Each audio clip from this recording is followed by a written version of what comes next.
거룩한 예배로 나오신 성도님들을 주님의 이름으로 환영합니다. 우리가 온 마음과 정성을 다해 예배할 때에 거룩한 영이 우리에게 임하여 주실 줄 믿습니다. 우리 함께 예배합니다. 하나님께 예배하는 사람은 영과 진리로 예배해야 합니다. 아멘.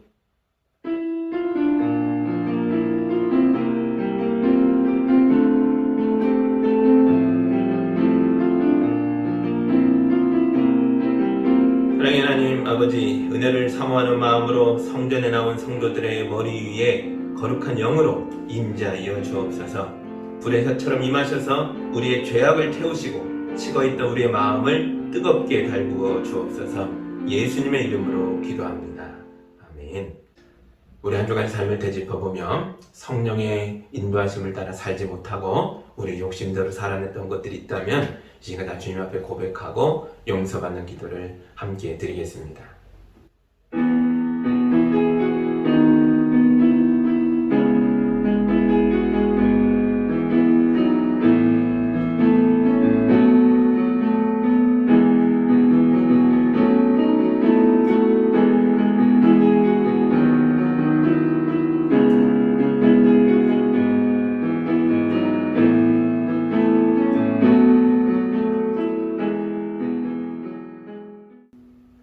우리 주님이 주시는 용서와 치유와 화해의 말씀을 들으시기 바랍니다.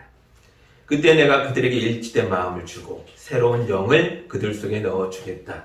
내가 그들의 몸에서 돌같이 굳은 마음을 없애고 살같이 부드러운 마음을 주겠다. 그래서 그들은 나의 율례대로 생활하고 나의 규례를 지키고 그대로 실천하여 내 백성이 되고 나는 그들의 하나님이 될 것이다. 아멘. 찬송가 183장 함께 찬양하겠습니다.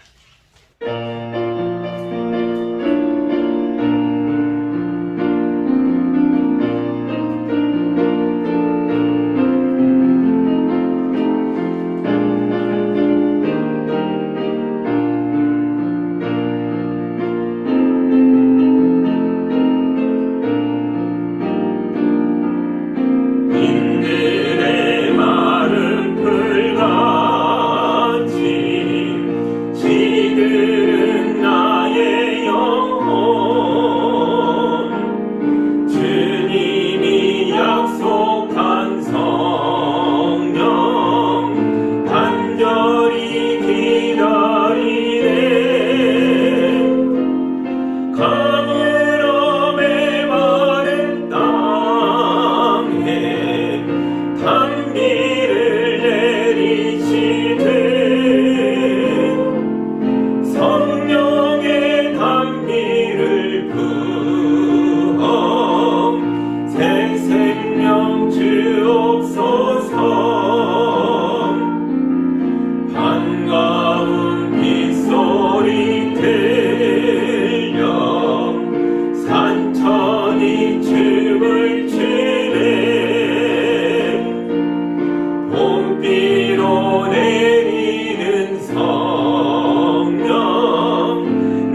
생명 주옵소서.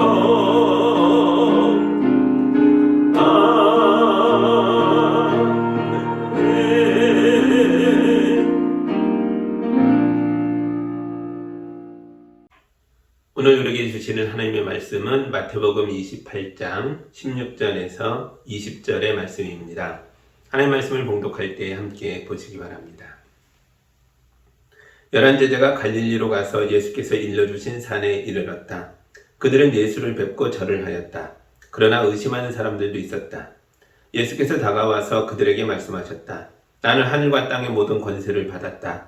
그러므로 너희는 가서 모든 민족을 제자로 삼아서 아버지와 아들과 성령의 이름으로 세례를 주고 내가 너희에게 명령한 모든 것을 그들에게 가르쳐 지키게 하여라. 보아라, 내가 세상 끝날까지 항상 너희와 함께 있을 것이다. 아멘. 잠깐 기도합니다. 하나님 아버지 감사합니다. 우리 예수님께서 우리 모든 사람들에게 땅끝까지 가 복음 전하며 제자를 삼고 세례를 주고 하나님 사람들로 만들라는 명령을 주신 것을 읽었습니다. 이 말씀 우리 삶의 내용이 되게 하시고 우리 삶의 가치가 될 수 있도록 인도하여 주옵소서. 예수님의 이름으로 기도합니다. 아멘.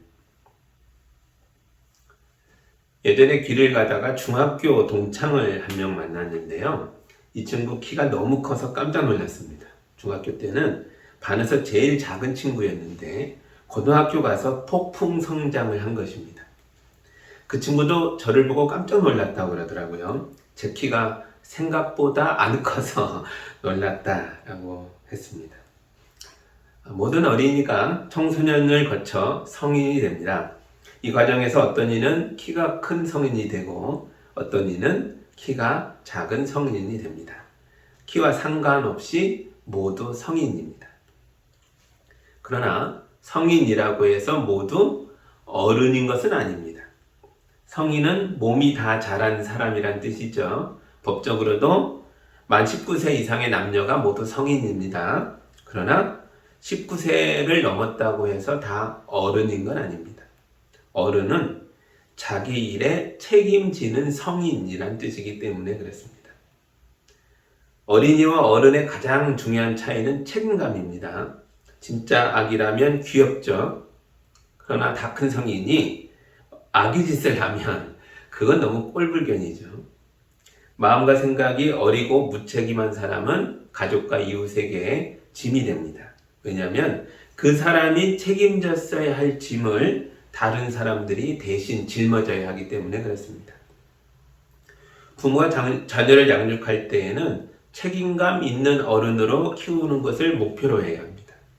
그렇지 못하면 노인이 돼서도 다 큰 자녀들의 뒤치다꺼리를 하면서 힘들게 살 수 있습니다. 물론 부모는 자녀를 도와야죠. 그러나 도움을 주는 것과 뒤치다꺼리는 다른 것입니다. 자녀가 자립하고 성장할 수 있도록 일시적으로 돕는 것이 참된 도움입니다. 여러분이 누군가를 도와줄 때는 도움의 목표를 정하십시오.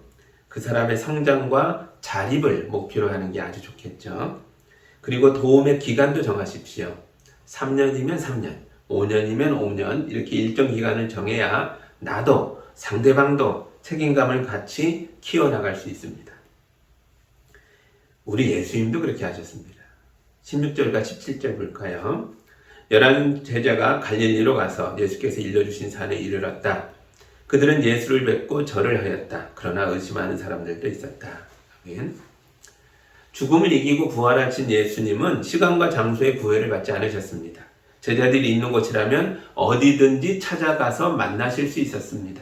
실제로도 그러셨죠. 문이 닫혀 있고 숨어 있던 골방 속에 예수님이 갑자기 나타나셔서 제자들이 깜짝 놀랐다는 기록도 성경에 있습니다.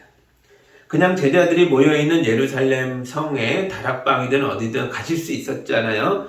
그런 수고를 예수님 한 분만 하면 됐는데 또 그럴 수 있는 능력도 충분히 있으셨는데 이상하게도 이런 능력을 가진 분이 갈릴리의 어떤 산에서 제자들을 보자고 그곳으로 오라고 말씀하셨다는 거죠. 예수님이 자기의 능력을 제한하셨기 때문에 할 수 없이 제자들이 스스로 움직여야 했습니다. 그들은 자기 발로 걸어 갈릴리로 갑니다. 그리고 예수님이 지정하신 산을 힘겹게 올라갑니다. 산꼭대기에 도착해 보니까 예수님이 이미 와 계셨습니다. 우리에게도 이런 일들이 있습니다. 예수님은 우리에게 필요한 것들이 무엇인지를 잘 알고 계십니다. 그런데도 우리에게 기도하라고 하십니다. 예수님은 우리를 만나실 준비를 다 해놓으셨습니다. 그런데도 우리 보고 자기를 찾고 찾으라고 하십니다. 예수님은 5,000명을 먹일 수 있는 능력이 있으십니다. 그런데도 너희가 배고픈 저들에게 먹을 것을 주라라고 말씀하십니다. 예수님이 왜 이러시는 거죠? 우리를 골탕 먹이려고 그러는 겁니까? 그런 게 아닙니다. 우리를 믿음의 용사로 양육하려고 이러시는 겁니다. 제가 우리 아이들에게 네가 해봐. 충분히 할 수 있어. 자꾸 해봐야 느는 거야. 하다가 못하면 도와줄게. 이런 말을 자주 합니다. 제가 할 수 있는 일들이지만 자녀들을 성장시키기 위해서 일부러 안 하는 겁니다. 우리 예수님도 일부러 자기의 능력을 제한하실 때가 있습니다. 그래야 우리가 스스로 걷고 스스로 산을 오르고 스스로 예수님 앞에 오고 스스로 주님과 한 약속을 지키게 될 수 있기 때문입니다. 스스로 산에 올랐더니 그곳에 예수님이 이미 와 계셨습니다. 그때 제자들의 마음이 너무 기뻤을 겁니다. 힘들게 이 산을 올라온 보람이 있으니까요. 이것은 그냥 주어진 열매가 아니라 스스로 땀을 흘려 일한 사람만이 얻는 기쁨의 열매인 것입니다.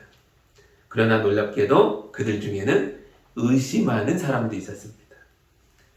그런데 이 장면에서는 예수님을 의심하는 사람보다 그런 의심하는 자에 대해서 아무 말씀 안 하시는 예수님이 더욱더 놀라운 거죠. 빨리 의심과 오해를 풀어주지 왜 의심하는 사람을 그냥 두고 있는 걸까요? 왜냐하면 의심도 성장의 과정이기 때문에 그렇습니다. 여러분 중에도 의심하는 자들이 있을 겁니다. 예수님이 의심하는 것을 가지고 혼내지 않으십니다. 그러니까 안심하십시오. 의심은 다른 말로 탐구심입니다. 알고 싶고 배우고 싶고 이해하고 싶고 깨닫고 싶고 믿고 싶은 마음이 있으니까 의심하는 겁니다. 그런 마음이 아예 없다면 무관심했겠죠. 그러니까 성실하게 의심하십시오. 그러면 진리에 도달하게 될 것입니다. 예수님은 성실하게 산을 올라온 제자들을 보면서 이런 제자들이 드디어 많이 성장했다라는 것을 알게 되셨습니다. 심지어 이들 속에 의심하는 자들이 섞여 있는데도 그것에 대해서는 조금도 걱정하지 않으셨습니다. 예수님은 이제 이들이 세상에 나가서 큰 일을 할 때가 됐다고 믿으셨습니다. 그래서 그들에게 위대한 명령을 주십니다. 19절과 20절입니다. 그러므로 너희는 가서 모든 민족을 제자로 삼아서 아버지와 아들과 성령의 이름으로 세례를 주고 내가 너희에게 명령한 모든 것을 그들에게 가르쳐 지키게 하여라. 보아라, 내가 세상 끝날까지 항상 너희와 함께 있을 것이다. 아멘. 예수님은 제자들에게 세 가지를 요구하셨죠. 첫째, 너희는 가서 모든 민족을 제자 삼아라. 둘째, 그들에게 아버지와 아들과 성령의 이름으로 세례를 줘라. 그리고 셋째, 우리가 받은 그 명령을, 주님이 주신 이 말씀을 그들에게도 가르쳐서 지키게 하여라. 우리는 이 세 가지 명령을, 이 세 가지 요구를 예수님의 위대한 명령이라고 부릅니다. 이 세 가지 위대한 명령은 마치 명품에 찍혀있는 마크와도 같습니다. 처음에는 그냥 천조각인 줄 알았는데 명품의 마크가 새겨져 있는 걸 보면 그때부터는 이 천조가지가 완전히 달라 보이죠. 사람도 그렇다는 거죠. 예수님의 위대한 명령이 찍혀있는 제자는 사람이 완전히 달라 보입니다. 그는 예수의 명품 제자인 것입니다. 겉보기에는 부족해 보여도 세상의 기준으로는 그렇게 대단해 보이지 않아도 우리에게 찍혀있는 마크, 로고, 예수님의 명령, 그것을 보면 위대한 자다, 명품이다, 그렇게 보인다는 거죠. 많은 분들이 교회를 다니면서도 교회가 뭔지, 교회가 왜 이 땅에 존재하는지 또 어떤 사명을 받은 곳인지에 대해서 정확한 지식이 없는 경우가 있습니다. 교회 오래 다니는 분들도 이걸 모른 채 그냥 시간만 오래 보낸 분들도 있습니다. 대체로 교회에 나온 지 얼마 안 되는 분들은 교회 존재 목적이 친교나 정보 교환이나 마음의 안정을 주는 곳, 복 받는 곳, 기도 응답 받는 곳, 이 정도로 생각하는 경우가 많이 있습니다. 교회가 이런 것들을 안 하는 건 아니지만 이게 교회 진짜 존재 목적인 건 아닙니다. 교회가 이 땅에 존재하는 목적은 예수님의 명령을 받았기 때문입니다. 이 명령을 수행하기 위해서 우리가 모여 있는 것입니다. 그 명령의 핵심은 제자를 만드는 거죠. 주님이 원하시는 참된 교회는 제자 공동체이고 제자를 만들어내는 것입니다. 봉사를 많이 해도 예배가 뜨겁고 찬양을 잘하고 있어도 우리의 사랑이 막 흘러 넘쳐서 막 용광로처럼 그렇게 끌어올라도 이런 모든 일들을 통해서 제자가 만들어지지 않는다면 우리는 아직 명품 마크가 없는 교회인 거죠. 여러분은 예수님의 말씀과 그분의 인격과 그분의 사역에 대해서 얼마나 알고 계십니까? 예수님의 삶으로부터 어떤 영향을 받았습니까? 제자가 무엇입니까? 스승으로부터 배우고 스승을 닮아가는 존재이죠. 우리는 예수님에 대해서 얼마나 압니까? 얼마나 닮았습니까? 또한 제자는 뭡니까? 내가 배우고 익힌 선생님의 가르침들을 또 다른 누군가에게 전하는 자입니다. 여러분은 여러분이 아는 예수님을 얼마나 전하고 계십니까? 내가 먼저 예수님을 배우고 닮아야죠. 그래야 우리가 배운 걸 다른 사람에게도 전해줄 수 있죠. 우리가 누군가를 예수님의 제자로 만들려고 한다면 먼저 해야 할 일이 뭘까요? 오늘 예수님께서는 이렇게 말씀하셨습니다. 가라 라고. 우리가 사람들이 있는 곳으로 가야 하지 않겠습니까? 전도한다고 하면 사람을 데려오는 것만 생각하는데요. 그게 아닙니다. 데려오기 위해서라도 먼저 우리가 가야 하는 거죠. 가만히 앉아서 기다리는 것이 전도가 아니죠. 나는 찾아가지도 않고 말씀을 나누지도 않고 섬김과 봉사도 하지 않으면서 상대방이 변화되고 예수 믿고 구원받기만을 바라며 열심히 기도하는 분들이 있습니다. 하나님 누구누구를 구원해 주세요. 하나님 누구누구를 만나 주세요. 그분이 예수 믿고 구원받아 예배하는 사람이 되길 원합니다. 이런 기도를 많이 하시면서 정작 그분에게 가지는 않는 거죠. 이런 분을 보면 우리 예수님이 답답해 하실 겁니다. 예수님은 분명 모든 민족에게 가라라고 말씀하셨거든요. 여기서 모든 민족이 누구입니까? 외국 사람들입니까? 선교지 사람들입니까? 예, 그들도 포함되죠. 그러나 더욱더 포괄적인 큰 개념은 불신자들입니다. 여러분 가족 중에 불신자가 있다면 누가 그분에게 가야 합니까? 내 가족이니까 내가 가는 게 제일 쉽지 않겠습니까? 내 가족과 내 이웃을 위하여 내가 가야 합니다. 이것이 주님의 명령입니다. 그러면 우리가 가서 뭘 해야 할까요? 예수님은 그들에게 아버지와 아들과 성령의 이름으로 세례를 주라 라고 말씀하셨습니다. 세례를 주려면 세례가 뭔지는 알아야죠. 세례가 뭡니까? 세례는 아무나 받을 수가 없죠. 세례를 받으려면 먼저 교회에 와야 되고 교회에서 일정 교육을 받아야 되고 그리고 당회와 교인들 앞에서 예수 그리스도에 대한 신앙 고백을 올바로 하고 통과돼야 합니다. 그래야 세례를 받게 됩니다. 그러니까 세례의 핵심은 예수 그리스도에 대한 신앙 고백이라고 할 수 있고요. 그 고백을 받고 교회가 성례전으로 예식으로 세례를 베푸는 겁니다. 왜 그렇죠? 교회는 신앙 공동체이기 때문에 그렇습니다. 예수에 대한 확실한 고백이 없는 사람은 정식 교인이 될 수 없습니다. 교회를 아무리 오래 다녀도 세례를 받지 않았다면 그는 아직 이 교회의 정식 교인이 아닌 것입니다. 그렇다면 불신자를 만나서 그에게 세례를 준다는 게 무슨 뜻이겠습니까? 그가 예수님 잘 믿고 교회 앞에와 신앙 고백을 하여 교회의 정식 교인이 될 수 있도록 양육하라는 뜻입니다. 세례를 줬다고 해도 끝이 아닙니다. 불신자가 예수 믿고 세례받고 교회 공동체의 정식 교인이 되었다면 이제부터 본격적으로 그가 예수님이 주신 모든 말씀을 배우고 지키는 제자가 될 수 있도록 성장할 수 있도록 끝까지 도와줘야 합니다. 주님의 말씀을 가르쳐서 지키게 하는 일은 몇 마디 말로 할 수 있는 일이 아닙니다.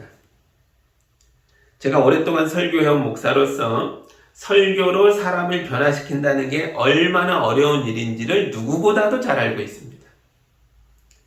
우리 예수님은 제자들을 명품 제자들로 길러내셨죠. 예수님의 방법이 무엇이었습니까? 몇 마디의 위대한 가르침을 주는 것이었습니까? 그렇지 않습니다. 예수님은 제자들과 함께 먹고 마시고 여행하고 살면서 3년 반을 그들과 함께 동거동락하셨습니다. 예수님의 가르침은 단순한 몇 마디 말이 아니었습니다.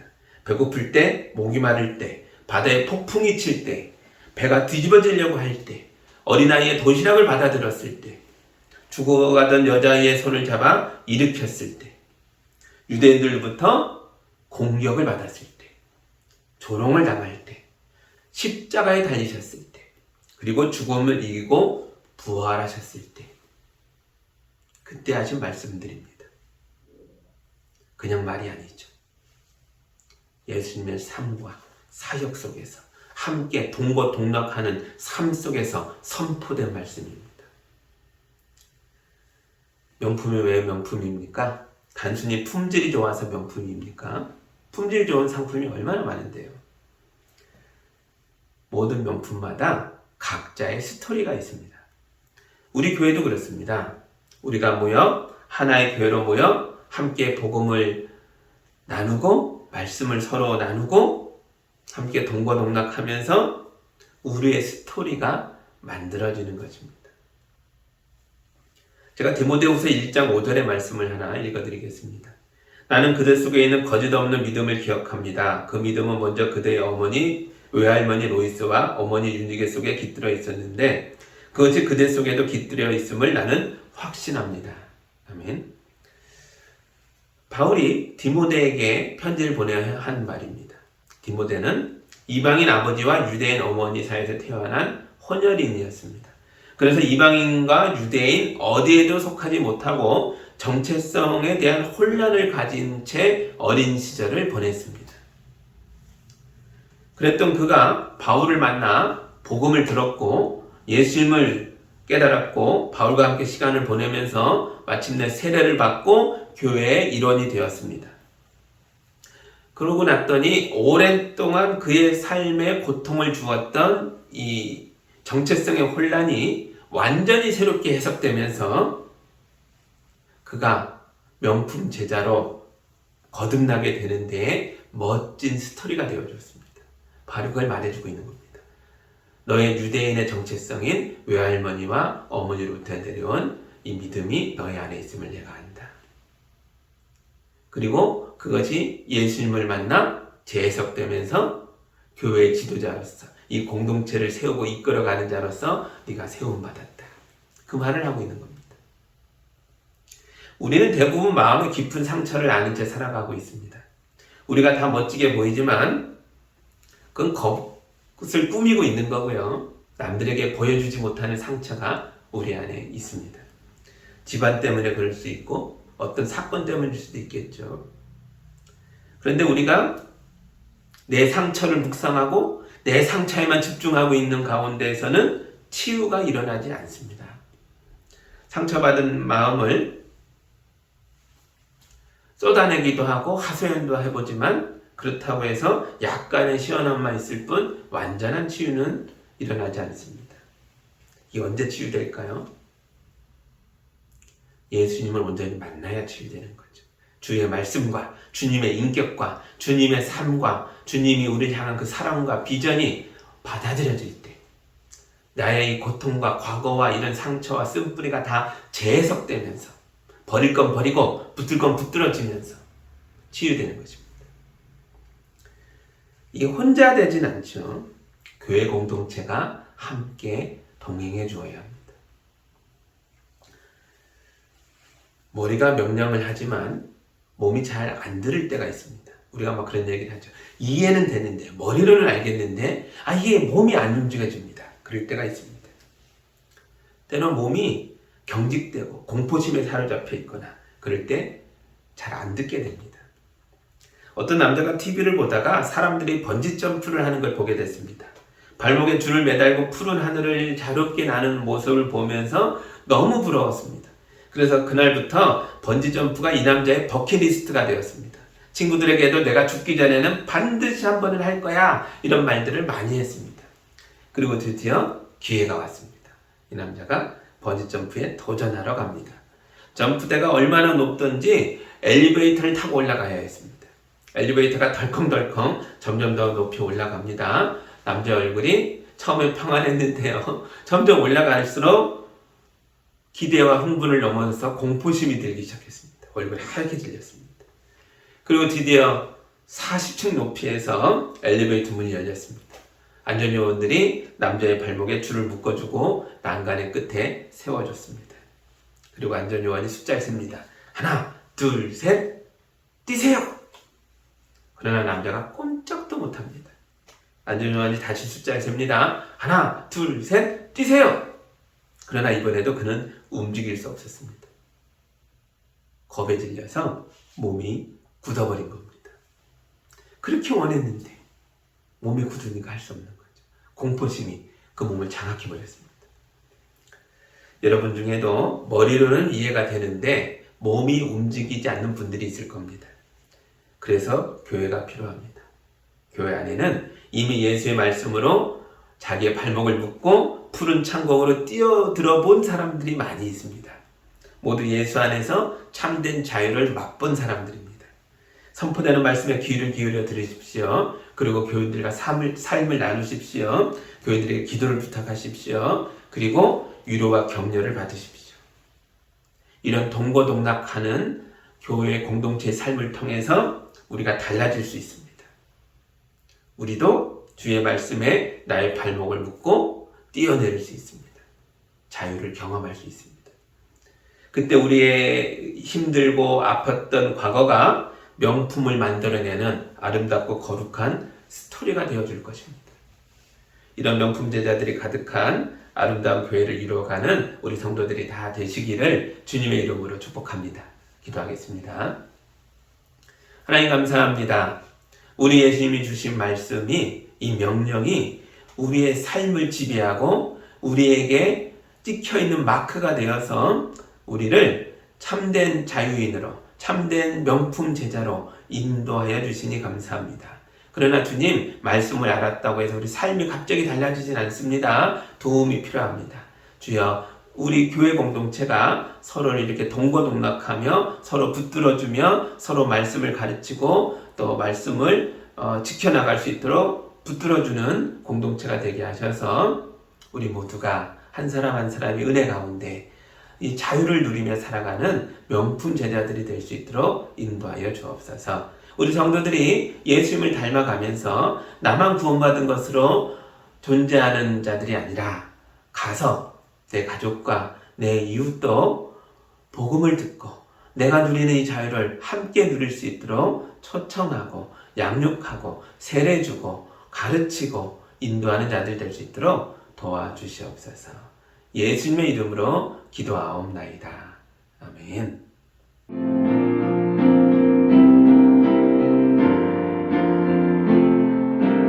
사랑하는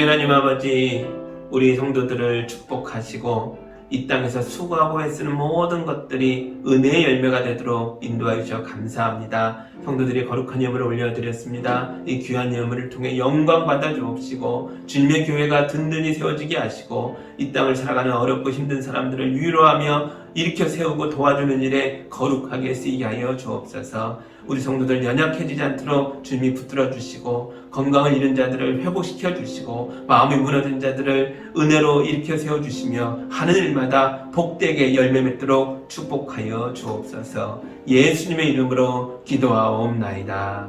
아멘.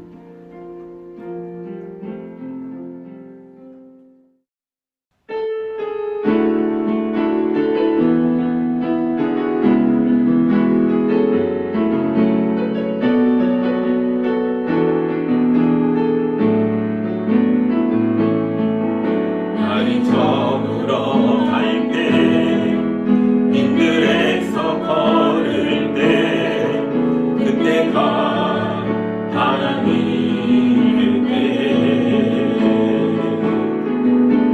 힘으로 안 될 때 빈손으로 걸을 때 내가 고백해 여호와 이래 주가 일하시네 주가 일하시네 주께 아끼지 않는 자에게 주가 일하시네 주가 일하시네 신뢰하며 걷는 자에게 우리 모인 이곳에 주님 함께 계시네 누리네 아버지 은혜 적은 떡과 물고기 내 모든 걸 드릴 때 모두 고백해 여호와 주가 일하시네 주가 일하시네 주께 아끼지 않는 자에게 주가 일하시네 주가 일하시네 신뢰하며 걷는 자에게 주가 일하시네 주가 일하시네 주께 아끼지 않는 자에게 주가 일하시네 주가 일하시네 신뢰하며 걷는 자에게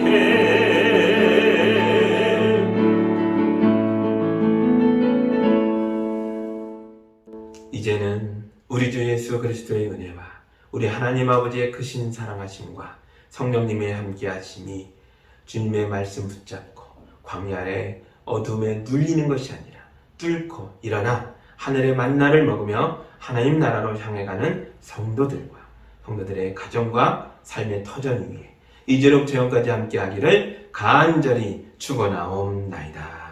아멘.